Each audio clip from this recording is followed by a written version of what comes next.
Sanjay place स्थित Awadh banquet hall में आयोजित प्रेस वार्ता में विजय सामा ने कहा कि लालसा अध्यक्ष पद की नहीं बल्कि फेडरेशन के नाम पर एफडी और अकाउंट में जमा पैसे की है। एक संस्था का भला सेविंग अकाउंट कैसे हो सकता है जिसकी अथॉरिटी सिर्फ रामानी के ही पास है।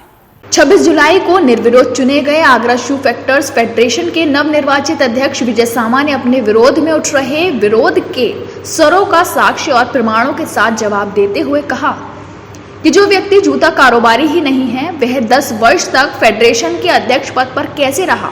गागनदास रामानी एक रिटायर्ड बैंककर्मी हैं। उनके नाम से एक भी जूते की फर्म नहीं है। पिछले 3 वर्षों से जयपुर में रह रहे हैं। 10 वर्ष तक बिना किसी चुनाव के लगातार फेडरेशन के संविधान की धज्जियां उड़ाते हुए वह अध्यक्ष पद पर बने रहे और अब एक परचून की दुकान चलाने वाले व्यक्ति जयपुर सेनानी को कार्यवाहक अध्यक्ष जयपुर में रहते हुए ही घोषित कर दिया। जयपुर सेनानी के नाम पर जो जूते की फर्म थी उसे 7 वर्ष पूर्व वह दिवालिया घोषित हो चुकी है। जो व्यक्ति दिवालिया घोषित हो जाए वह फेडरेशन का सदस्य भी नहीं हो सकता। फिर रामानी ने उन्हें कार्यवाहक अध्यक्ष कैसे बना दिया।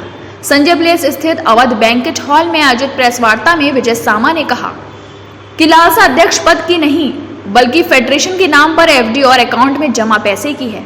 एक संस्था का भला सेविंग अकाउंट कैसे हो सकता है जिसकी अथॉरिटी सिर्फ रामानी के ही पास है। राजकुमार सामा के अध्यक्ष काल के फेडरेशन के 400 मेंबर थे जो रामानी के समय घटकर 98 रह गए। 2014 में राजकुमार सामा के स्वर्गवास के बाद कुछ लोगों ने मिलकर रामानी को अध्यक्ष बना दिया। फेडरेशन के संविधान में हर 2 वर्ष में चुनाव का नियम है जो कभी नहीं किए गए हैं। मित्रों, अब तक सारे एविडेंस आप सबको दे चुका हूं। जो चुनाव अधिकारी हैं कृपया कर कैमरा उन तरफ कर लीजिए। श्रीमान चांद देवान जी और टेक चंद जी, उन्होंने इस स्वच्छ चुनाव प्रक्रिया को कराया और मुझे निर्विरोध अध्यक्ष चुना।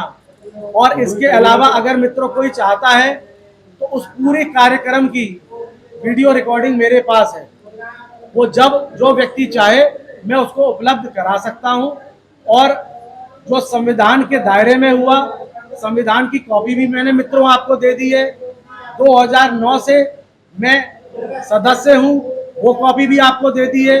2024 तक मेरे पैसे जमा हैं, वो कॉपी भी मैंने आपको दे दी है।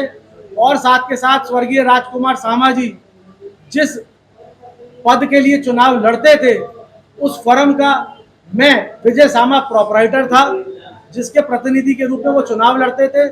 वो कॉपी भी मैंने मित्रों आपको दे दी है। 11 जुलाई को हिंकी मंडी स्थित फेडरेशन के कार्यालय में रामानी ने सभी के समक्ष अपने पद से त्याग पत्र देने की घोषणा करते हुए चांद दीवान व टेकचंद के चुनाव अधिकारी नियुक्त कर दिया। 15 दिन बाद 26 जुलाई को 98 सदस्यों में से 60 सदस्यों का समर्थन मिलने व अन्य कोई प्रत्याशी न होने के कारण विजय सामा को निर्विरोध अध्यक्ष घोषित कर दिया गया।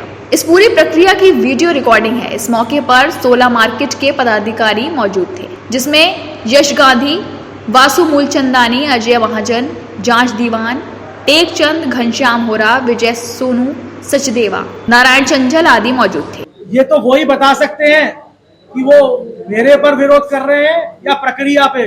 अगर वो दोनों में से किसी भी कर रहे हैं वो विरोध मेरा कर रहे हैं, मेरे परिवार का कर रहे हैं, स्वर्गीय राजकुमार सामा जी का कर रहे हैं।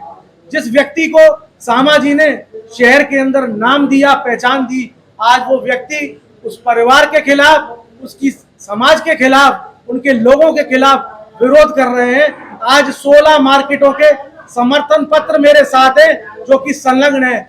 ज्यादातर मार्केटों के अध्यक्ष, महामंत्री, सचिव आज हमारे साथ बैठे हैं।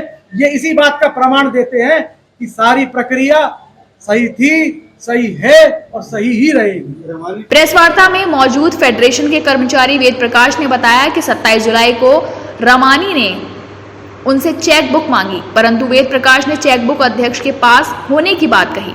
वहीं हेमंत ने बताया कि मेरे सामने रामानी ने 11 जुलाई को त्याग पत्र दिया।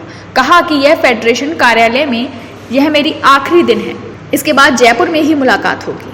मून न्यूज के लिए हरिओम कुशवाहा की रिपोर्ट।